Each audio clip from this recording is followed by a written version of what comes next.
but it's a very important movement, which is the reason that I'm covering it now, because it really is one of the key modern movements, and it leads directly actually to abstraction. So it's very important from that point of view.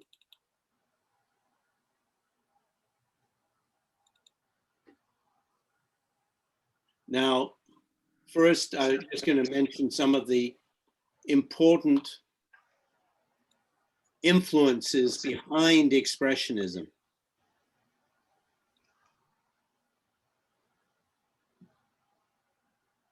The Expressionists all acknowledged El Greco as an important influence, and there's a reason for that. What is Expressionism anyway? There's a very good description by a Czech art historian that I think is worth reading because it's quite brief. An expressionist wishes above all to express himself. He rejects immediate perception and builds on more complex psychic structures, impressions and mental images that pass through people's soul as through a filter, which rids them of all substantial accretions to produce their clear essence, and are assimilated and condensed into more general forms, into types, which he transcribes through simple shorthand formulae and symbols. That's a good brief. In other words, it's interesting because in the Renaissance, you had a classic period leading up to where artists were trying to gain control of space and depict the natural world really accurately. And then after a certain point, once they gained control of that, they started to try and express their feelings through it. And you had artists like Michelangelo emerge. And you had the Baroque. And El Greco is one of that later series of artists who's trying to, and maybe the one of the most successful at expressing feelings through the distortions of style and color in his paintings. And so he was someone that the Expressionists looked to for inspiration. The German Expressionists, because this was a period at the turn of the century between the 18 and 1900s of extreme nationalism in Europe. All the major nations of Europe were imperial powers with immense amounts of wealth, very, very militaristic, and very into their own identities. So the German Expressionists wanted to create a new kind of art, but they wanted it to be based on the German tradition, which is outside of the classical tradition. And Grunwald was one of the artists who they saw as an influence on them. Grunwald specialized in some very strong color effects and a kind of painting that was way outside of the classical norm, very exaggerated, extreme. This is the Temptation of St. Anthony of Egypt, not Padua. And also they looked to Dürer. Dürer is interesting because at the same time that he tried to assimilate classical Italian art, he was still very much of a northerner. And he had in particular, as you find in all the northern cultures, there's a sense of tension, a sense of unease that doesn't exist that much in classical art and is very present in his work. Of course, Van Gogh was the immediate influence on all of them. Just about all of the Expressionists' work was transformed after they actually got to see Van Gogh's work firsthand. And of course, this is one of the portraits that they particularly liked because he's become he's starting to, his figure is, Dr. Gachet is almost treated here the way El Greco would treat a figure. The figure is being subsumed by a movement within the whole painting. And it becomes very, very highly emotional. And of course, Munch, who was in Germany for many years and was there right before the point at which the Germans initiated what they considered to be Expressionism. And his scream in particular resonated with them because this was a period when there was great unease which began with the Romantics, reacting to the industrial age, reacting to the arrival of the satanic mills that were changing the whole face of the world. And they embraced this as the sort of the foundation work in their movement. Now, I put this here because look how Munch handles the male nude. It's so different from the classical artists. There's something awkward and menacing, and the figures seem on edge, much as Dürer's nude has this tension in it.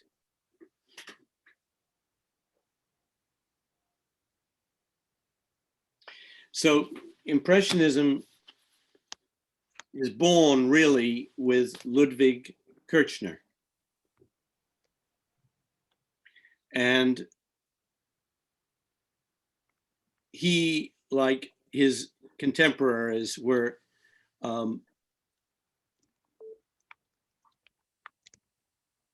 deeply ill at ease with the society they were living in. And I wanted to quote what someone said. In many ways, the movement was a reaction to and a product of the mechanized society. Expressionist artists favored antique techniques, such as the woodcut, as well as the influence of primitive art, yet thrived on the existential angst prevalent among educated urbane citizens in both Germany and elsewhere.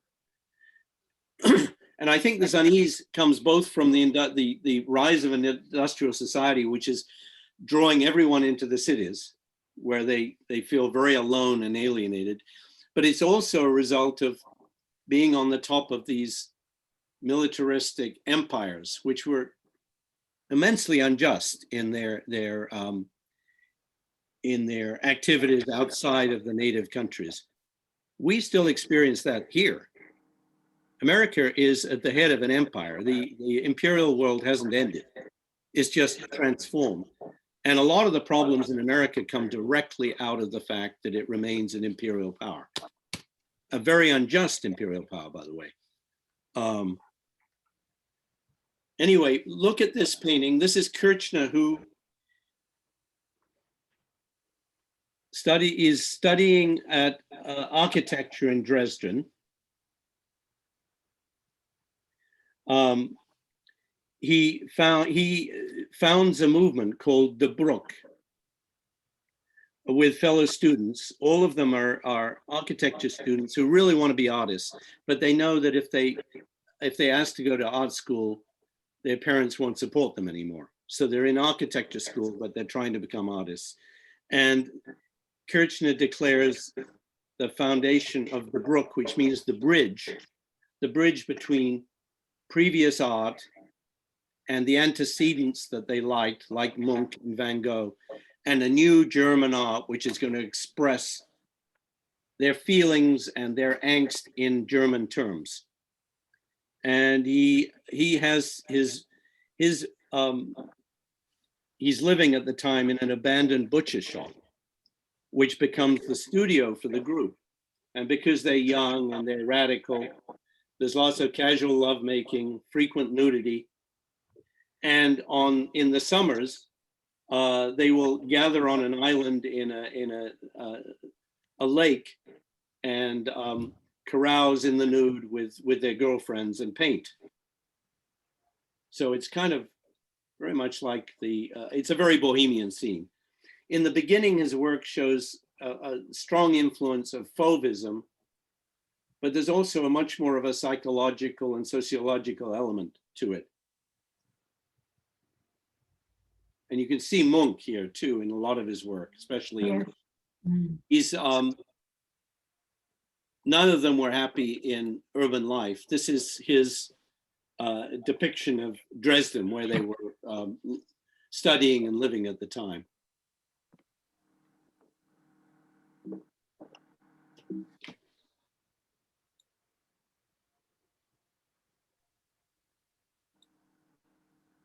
This is their island idyll during the summer. And you can see he's more relaxed here. There's less of that angst that was present in the other paintings.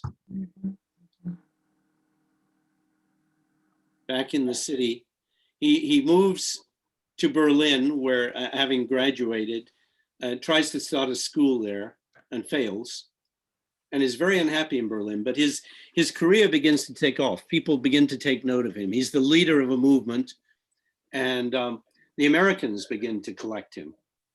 And also, there's a growing collector base in Germany and Eastern Europe. A lot of the collectors are actually Jewish. And he did many of these Berlin city scenes. These are prostitutes, and these are their Johns. And he himself said, "I feel myself like a prostitute," because he's looked down upon as an artist, and he also has to find a way to sell his work all the time. But he's gaining an international reputation. So in 1914, he actually volunteers to go into the front in the cavalry, because he's a horseman, and he has a nervous breakdown, and he's released. And this, if you remember the first painting I showed you, that was a soldier with his girlfriend, very relaxed, positive. Here's a soldier, self-portrait. He's painted himself as if he's lost his hand. And the painting to me gives the feeling of someone who's lost their self-consciousness, self-confidence, and is feeling wounded by his failure as a man in the military. And for this time on, he will suffer a lot from sickness and from nervous breakdowns, which get worse and worse with time. He actually, he eventually seeks treatment at various sanatoriums, eventually in Davos in Switzerland, where he ends up becoming a resident. He has a lifelong partner who sticks with him through all his trials. And when he's in the sanatorium, which is a lot of the time, or just living in Davos, she handles his affairs in Berlin. Here he is on his sickbed. You see, this is a man who's really lost his confidence.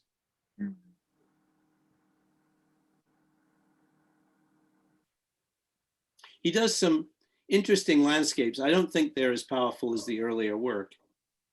But now we're approaching the Second World War.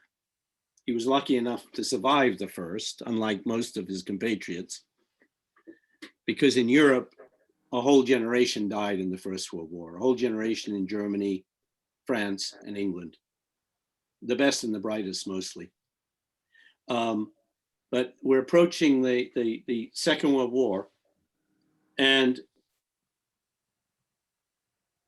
he is he's having a crisis over this. He became increasingly disturbed by the situation in Germany, writing, "Here we have been hearing terrible rumors about torture of the Jews, but it's all surely untrue. I'm a little tired and sad about the situation up there. There is war in the air. In the museums, the hard-won cultural achievements of the last 20 years are being destroyed." He's referring to the exhibitions the Nazis put on, where they gathered his work and the work of all the radical artists and called it degenerate art, and held it up to ridicule before the whole nation. And yet the reason why we founded the Brook was to encourage truly German art, made in Germany. And now it is supposed to be un-German. Dear God, it does upset me. So when Germany invaded Austria, and he thought they were actually going to invade Switzerland, he walked outside his house in the mountains and shot himself.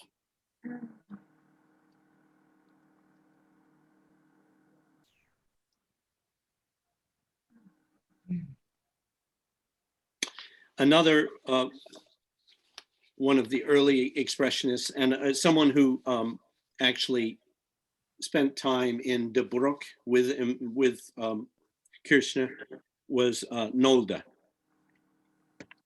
His father was a Bohemian goldsmith. Whoops, sorry, excuse me. I'm jumping ahead of myself. Nolde is actually born in the countryside in Denmark, in a very bleak part of the countryside. His parents were peasants. His father was of German extraction. He didn't want to continue in that life. He became a wood carver, moved from that to illustrator, worked in furniture factories, became a drawing instructor in Switzerland. In 1898, he's now, he's quite old at this point. He's rejected by the Munich Academy. He has private classes in Paris. And then in 1906, he joins Kirchner's group, Die Brook, and moves on with various expressionist groups for many years. He does a lot of biblical subject matter, and he's really into primitive art, which you can see here. This is the golden calf of the Old Testament. And he did these very dark woodcuts of prophets and Christ, and some of them so upsetting that his wife couldn't bear to look at them. His parents had been extremely religious Calvinists, and he seems to have picked up a lot of their values. He was virulently anti-Semitic. And this painting, which was in Angela Merkel's office, was taken down recently because in Germany, they recently had an exhibition of his work revealing the fact, which was not well known, that he was a Nazi for the entire war and a Hitler loyalist almost to the end of the war. Very close with the leadership. He, after the war, promulgated the story that he wasn't allowed to paint during the war and that he just painted secretly. This was untrue. He was not allowed to sell because he was considered, his work was work that had been shown in the degenerate artists exhibition. And the Nazis didn't want anyone like that visibly selling their work while they were in power. But he was protected because of his friends, because of his membership in the Nazi Party. He actually denounced people that he didn't like as Jews, even if they weren't. So it's a problem looking at his work, but I think one absolutely has to separate the artist from their work, even though their life informs their work and gives us some insight into it. This looks like it's a memory of where he came from in the bleak northern lands of Denmark. I don't know, but it's actually a beautiful landscape, I think. Incredibly interesting, spontaneous landscape.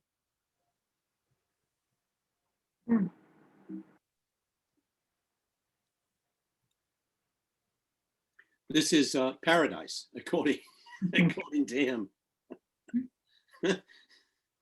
And here you see, I mean, he definitely is an expressionist. The dark, and the German expressionists explore really the dark side of human nature much of the time.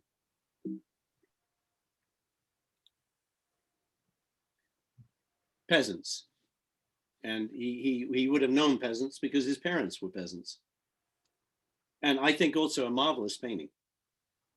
Though I have to say I have no respect for the man himself. But he was a very important figure. And I would oppose the idea of taking him. I understand why Angela Merkel had to take him out of her office, but I would oppose the idea of taking him out of museums. He's part of history. So Oskar Kokoschka is a little bit, he's unusual. He was very much his own man. He did have association with Kirchner and Nolde. But he never had a formal education as an artist, though he was certainly had a lot of education as a draftsman. His father was a goldsmith in Bohemia, and he would later support his family when his father ran into financial trouble for the rest of his life once he was successful. He was, like most of the expressionists, caught up in the primitive and the exotic.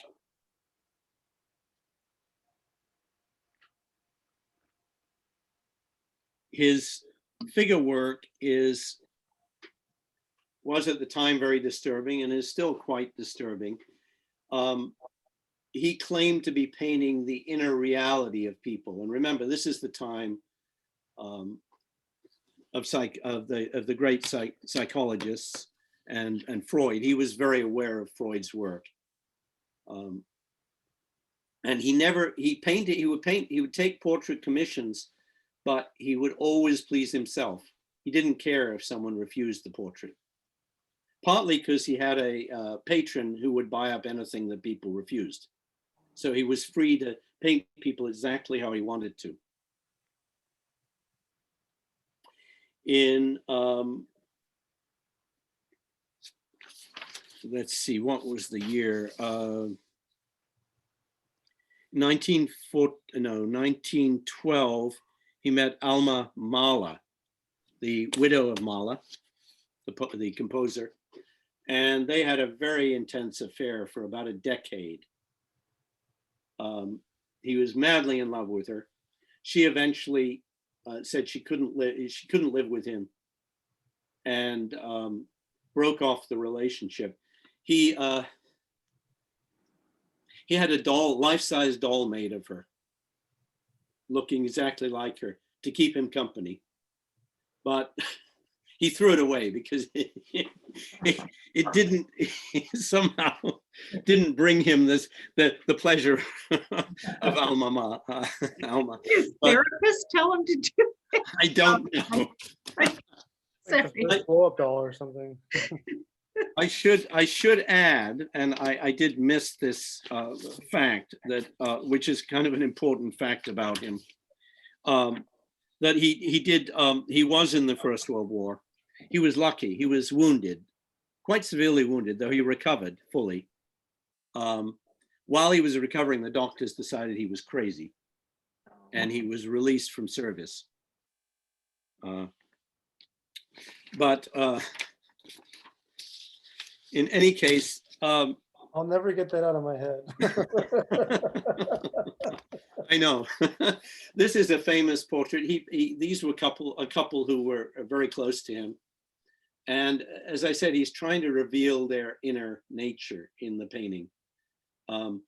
He also, a lot of people were very offended by his kind of somewhat ghastly flesh tones. And his response was that he was painting the, he was reflecting the rottenness of society, because the expressionists in general were just completely uncomfortable with and critical of the society they lived in, which was a highly corrupt and elitist society. This is one of his masterpieces. It's called Bride of the Wind, and it's his comment on his relationship with Mala, who he never recovered from his love for her. He he maintained that he loved her for the rest of his life. Mm. Well, he was very aware of what was going on in Europe, and he managed to get out of Germany and eventually arrived in England before the outbreak of the Second World War, and ended up after living in London for a while, he moved to Cornwall, where he painted this really unusual painting called The Crab. This is actually the village where he was living. But there's this monstrous crab in the foreground. It's quite a powerful painting. And in fact, I tend to like his city and landscapes more than his figure paintings.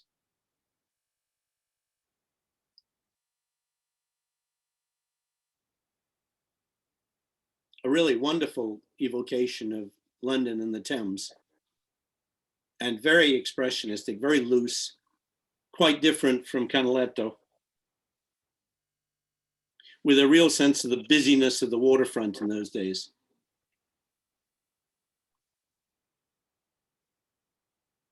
This is Lyon in France.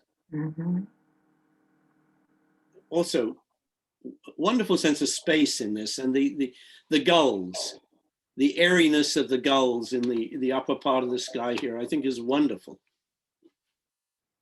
I think it's actually one of my favorite of his paintings.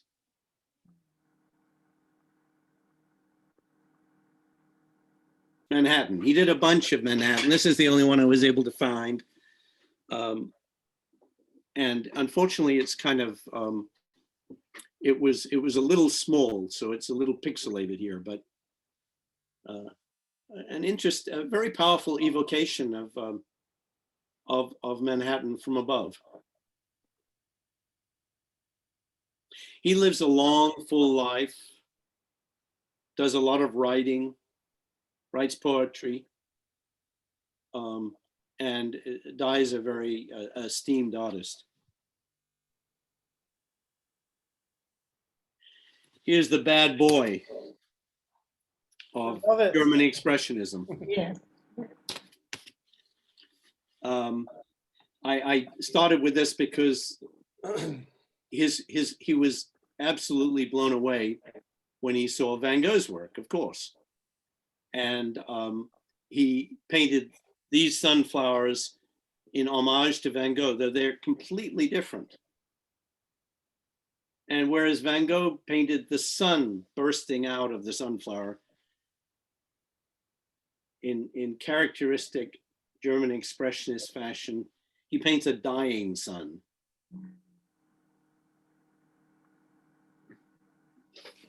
His father was a railroad official who would die of syphilis when he was 14.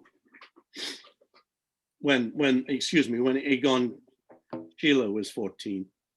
Egon Schiele early evidenced incestuous tendencies towards his younger sister. Whoa. And we know for the fact that he took her secretly to a hotel in Trieste when she was 12, and they spent the night there together.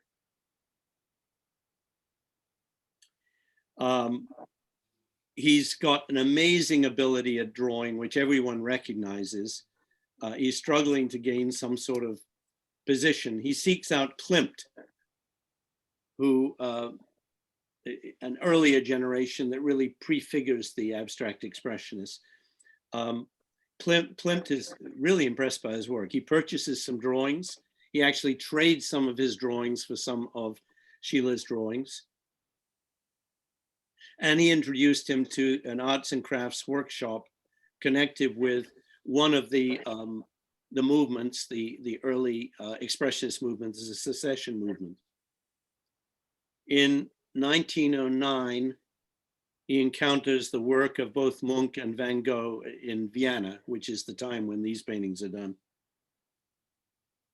He takes up with one of Klimt's models, Wally, and they have a long, intense relationship. They run a household where they entertain preteens that he draws in the nude, and in a house full of erotic drawings. He eventually gets thrown out of town by the townspeople for his lifestyle. And he's later jailed for seducing a 13-year-old.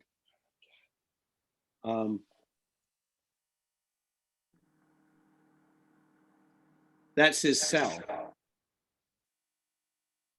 that he occupied for several weeks, serving sentence for seducing the 13-year-old. The judge burned one of his erotic drawings in the courtroom when he was sentencing him. He meets a woman of a very well-established family, one of two sisters, Edith, and he wrote to a friend, "I intend to get married advantageously, not to Wally."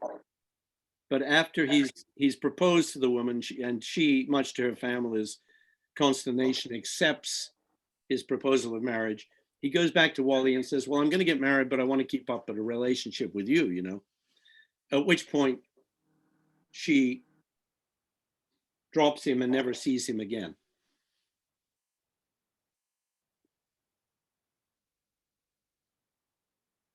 He does some, I think, really interesting paintings of structures and landscapes. This is one of them. We'll see some more later. And he's got an incredibly, as a draftsman, he's phenomenal. He does a lot of, I mean, he does some very super erotic art, but almost all his drawings and paintings of women at this time are extremely provocative. They're not sensual, they're provocative. In fact, the handling of the flesh isn't that different from Kokoschka. And he doesn't flatter them either. But they're extremely powerful images. And you can see the influence again of Japanese art here, I think. Wouldn't you say, Chizuru? In the line and in the placement on the page. In the way you're using, yes, the spacing, yeah. Yes. Are these chalk or wash, or do you know? They're often charcoal and ink. Okay. What about the color? The With color, watercolor. like Conti crayon and all that sort of stuff. I don't know about that. I don't think so. Okay. I'm not sure. This is his wife, Edith. And a lovely painting, I think. Mm-hmm. So we're arriving at 1914. He's drafted, but this guy is a real manipulator. He ends up, he's drafted, but he ends up being, the commander gives him a studio and he puts him in charge of provisions. And Edith gets accommodations close by, and they're able to keep seeing each other on a fairly regular basis while he's working, providing provisions for the troops.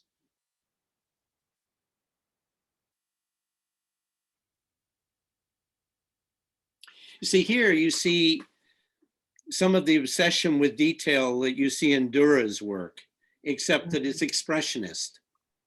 It's very, you know, there's an irregular quality to it. But the more you look at these drawings, the more you see in them. It's very interesting. Notice this is how he signs his work. It's kind of a takeoff on Dürer, actually. And also Japanese artists who do that. I think this is a magnificent. And again, this is obviously an abandoned mill. There's this sense of decay in almost all of his landscape work.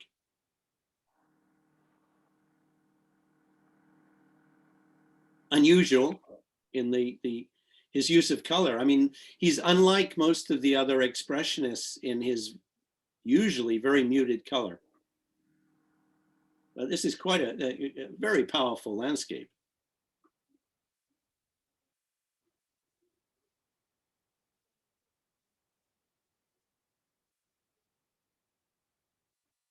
I believe this is his wife. Interesting use of color, the reds and actually Kokoschka does the same thing in some of his paintings. And the stockings, his nudes. There's a little bit, you can tell there's a bit of the fetishist in him as well. Family portrait. So right after the end of the war, his wife gives birth to a child, and he paints this painting of them together. But this influenza epidemic arrives and takes her and the child. And 2 weeks later, he dies. So that was the end. A person who, whatever his character, was an utterly brilliant artist. He was rather young too, right? Oh, yes, yes. Oh, yes, he's, I think 1880. He's in I think he's in his late 20s or early 30s. I'll go back and check. I didn't write that down here. Yeah, I've always loved his use, just the way he's done skin color, just the way he produced treats skin or flesh. Amazing.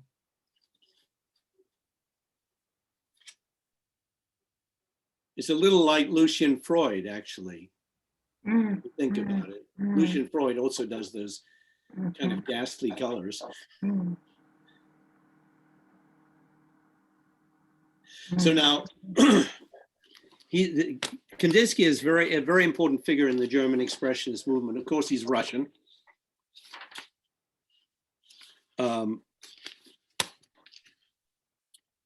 His father was a tea merchant. He went to school.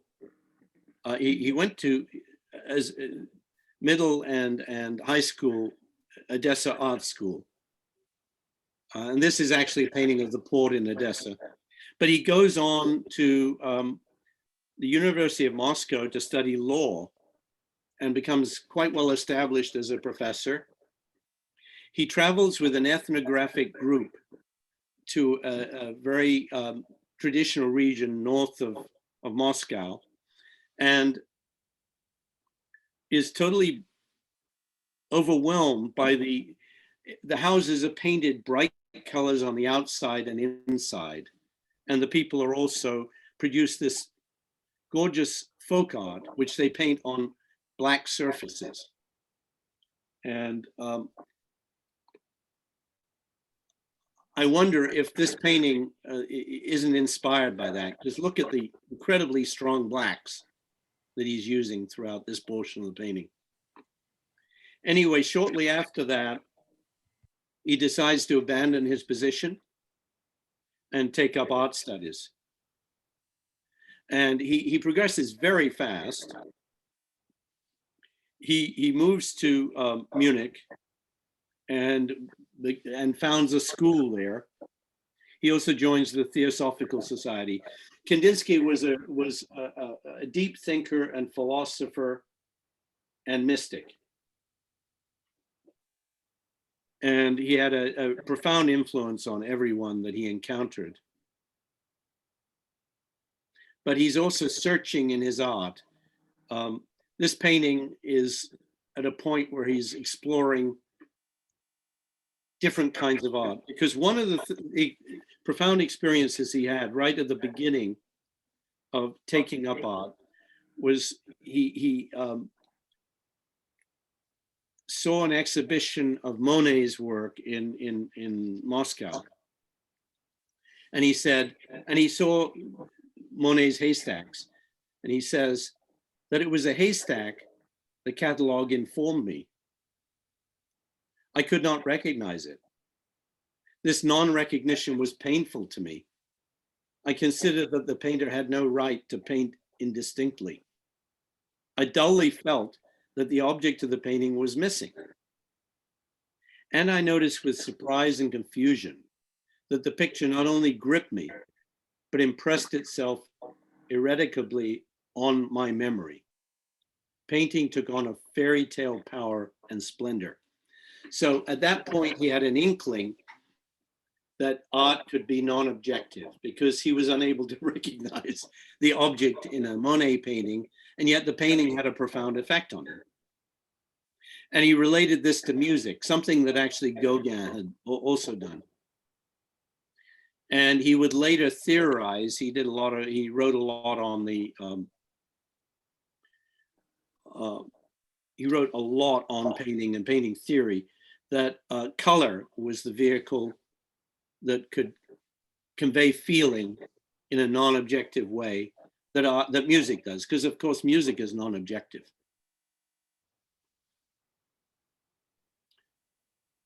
He became, he encountered the Fauves and experimented with that for a while.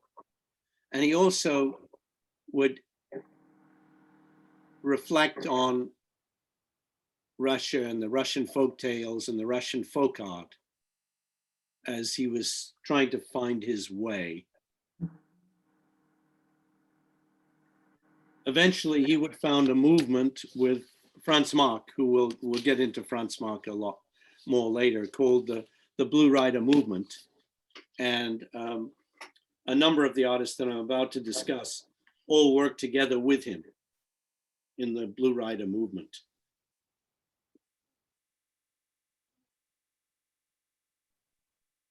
But as he continues during the same period when he's working with these other artists in Munich and Switzerland, he's also moving towards abstraction.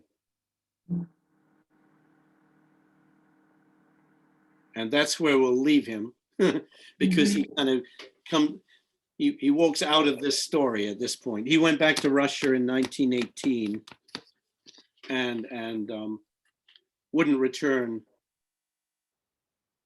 Well, actually before that, he returns to Russia and he returns to Russia and doesn't come back to Germany until after the war. This was his partner for many years, Gabriele Munter.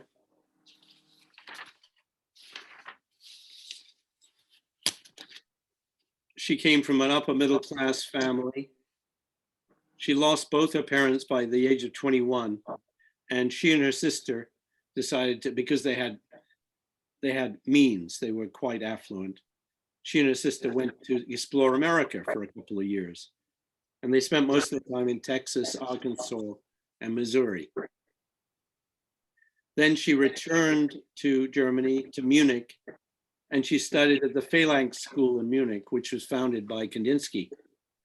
And she began as his student, and then they ended up becoming lovers and spending about a decade together. And she said about how he'd helped her, "At first, I experienced great difficulty with my brushwork. I mean, with what the French call la touche de pinceau. So Kandinsky taught me how to achieve the effects I wanted with a palette knife. My main difficulty was I could not paint fast enough.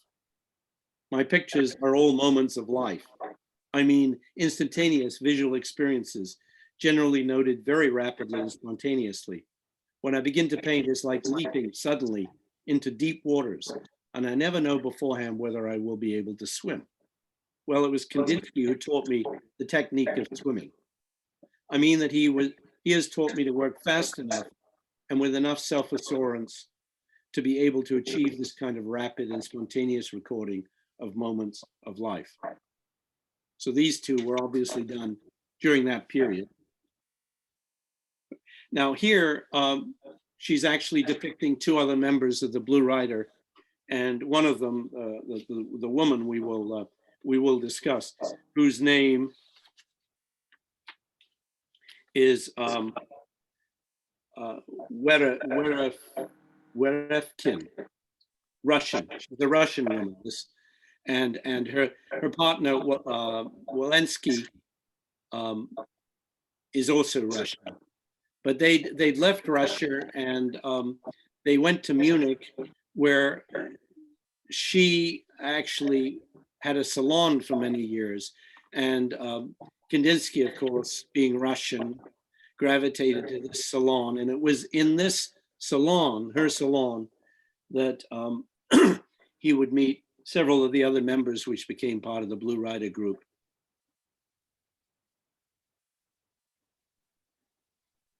This is her portrait of Kandinsky.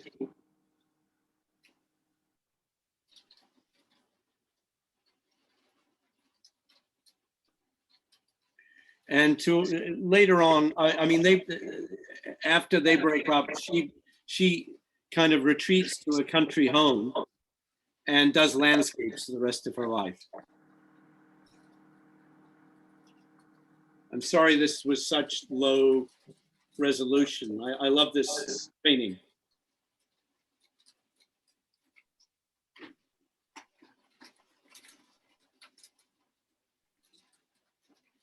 So here is Franz Mack, who, along with Kandinsky, was sort of the leader of the Blue Rider group. Also very theoretical, very intellectual, and extremely sensitive, kind human being. You can kind of see it there, actually. So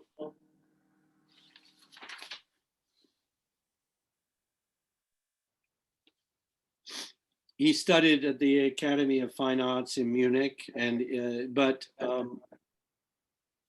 in 1903 went to Paris. Of course, was overwhelmed by Van Gogh, as all of them were, and stopped studying, and took his own path from there. He chose early on to mostly depict animals. He hardly ever painted people.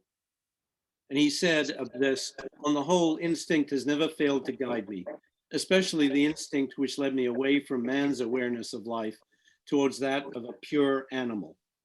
An animal's unadulterated awareness of life made me respond with everything that was good.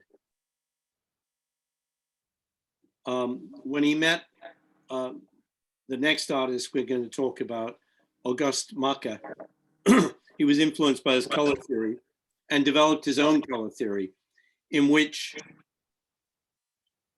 he believed, he stated that yellow was the color of femininity, blue the color of masculinity, and red the color of violence and war.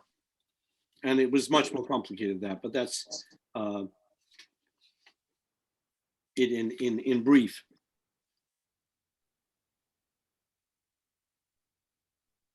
By the way, he spent a long time studying animal anatomy, and he spent a long time at the zoo sketching animals.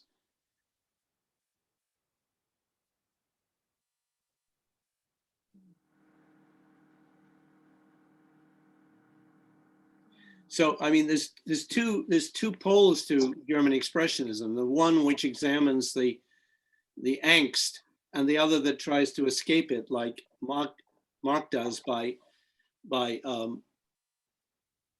seeking, exploring the souls of animals, innocent creatures, and creating this other realm that he can retreat into. But that realm was beginning to be interrupted by what was going on in the outside world. And he was, as all the other artists were aware, he realized that they were on the brink of war. And he finally painted this painting, which is called The Fate of Animals. And it's an interesting painting because look, it actually loses all its color on the right-hand side. And there's a sense of terrible violence here with a dominant red.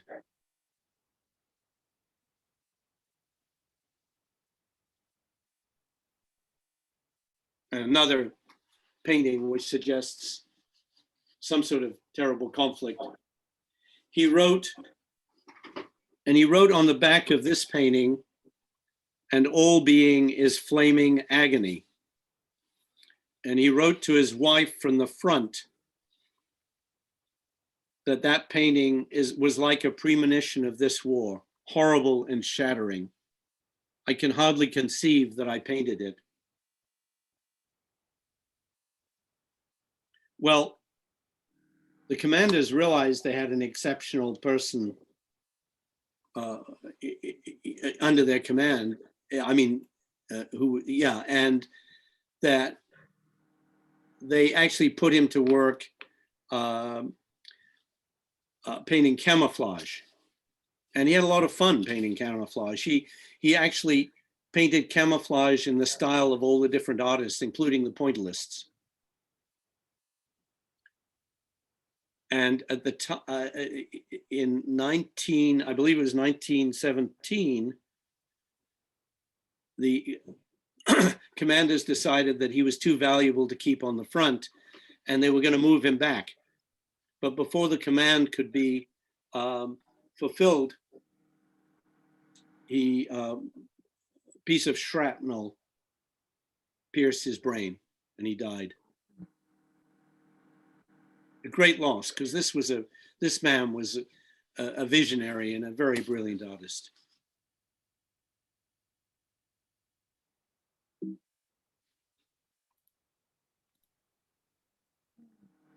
His friend, Auguste Mock, very close to him.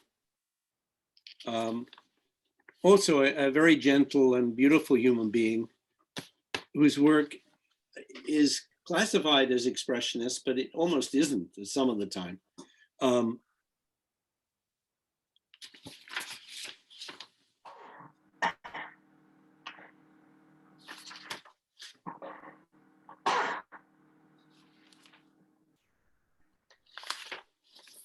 Bless you. Thank you.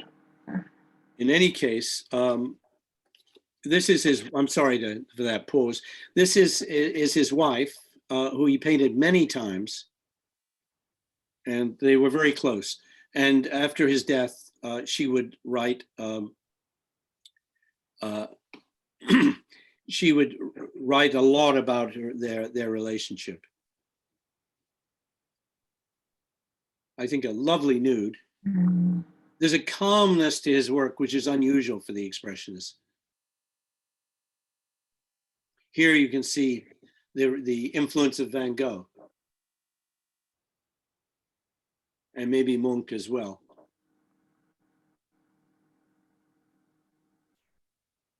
Also a very talented artist.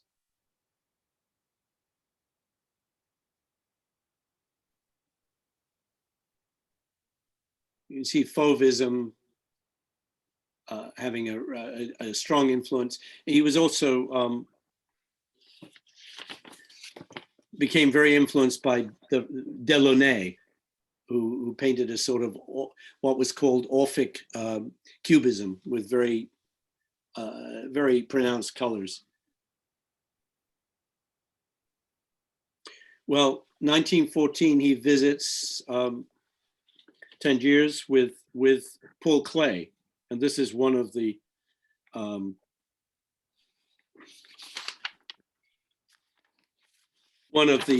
paintings that he did as a result of that.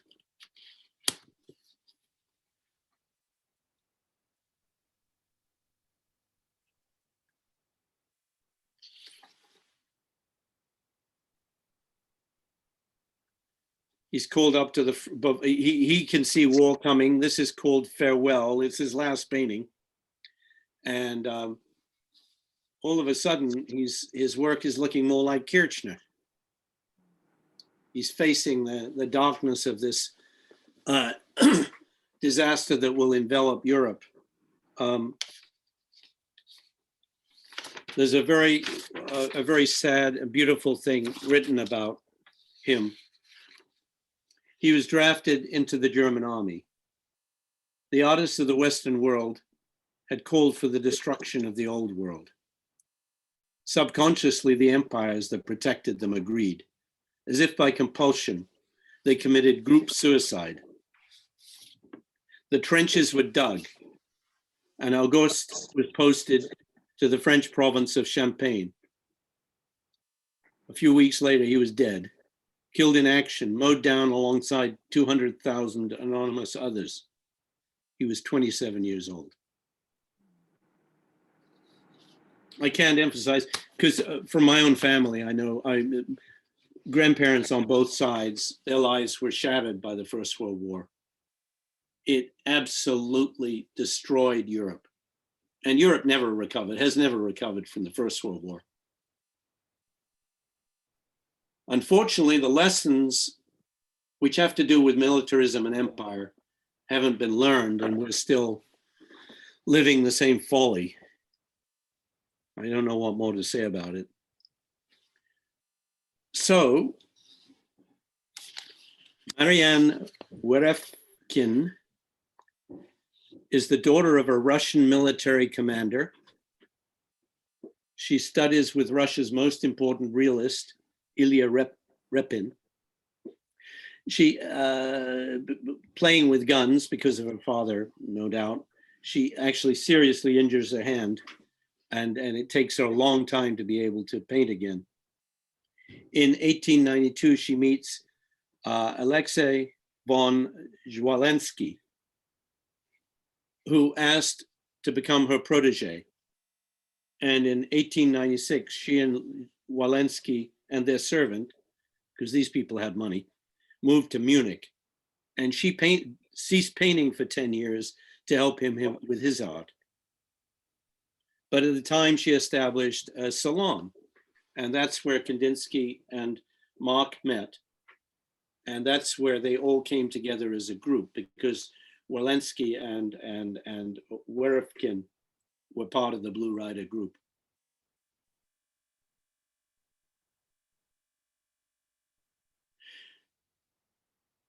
Her work is expressionist, but it reflects the Russian background, Russian folk tales, Russian culture, much as some of Kandinsky's work does. Though you can see here Munch very clearly.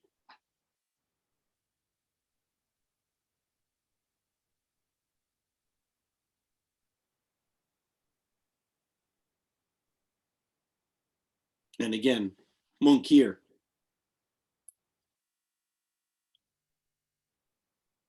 So her work kind of moves between this real serious unease and these other paintings, which are very fantastical and quite escapist. This is called Ave Maria.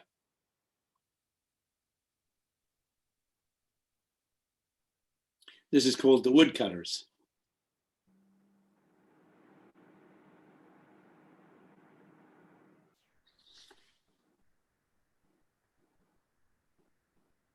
So the last artist I'm going to discuss was not really part of, I mean, she knew some of these artists. She wasn't really part of these movements. And she had a very short life. Her father was a German railroad engineer. She was raised in a very intellectual household. And at 12, she went to visit a maternal aunt in London who instructed her in drawing. She continued to draw and paint when she came home. And at a certain point, she discovered that near where she was living in the countryside, there was an artist colony in a little peasant village. And she joined them for a year. And the peasants were peat cutters. They cut up peat and sent it on barges to the cities where it was burned and used in other ways. many of the other artists were sort of romantically attached to the rural life. She found it boring after a while and left.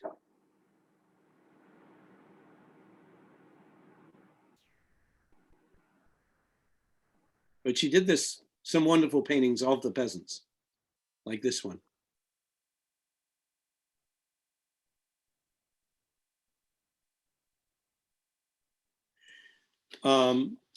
She became very good friends with Rilke, the writer and poet Rilke.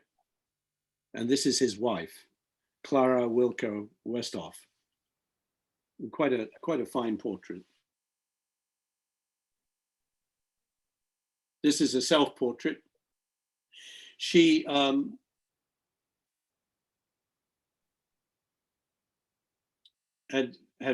been in Paris for the Great Centennial Exhibition in 1900, where she saw a lot of the French artists, which had a big influence on her. But then she got married, and after a year or two, she felt so confined by the marriage, she went back to Paris by herself and spent much of her time there for the next several years, even having an affair with someone in Paris and considering breaking up with her husband. Then she changed her mind, went back to her husband and became pregnant.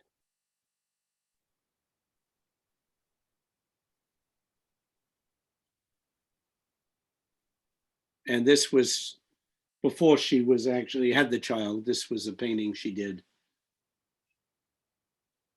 treating motherhood. She's famous for her female nudes and nude self-portraits, which was fairly unusual at this time. Very unusual, actually.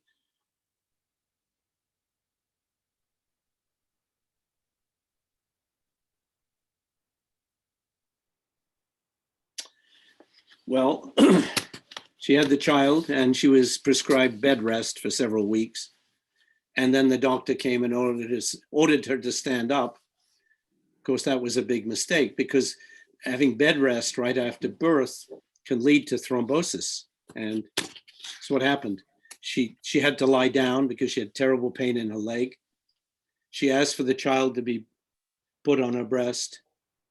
And then she realized she was dying.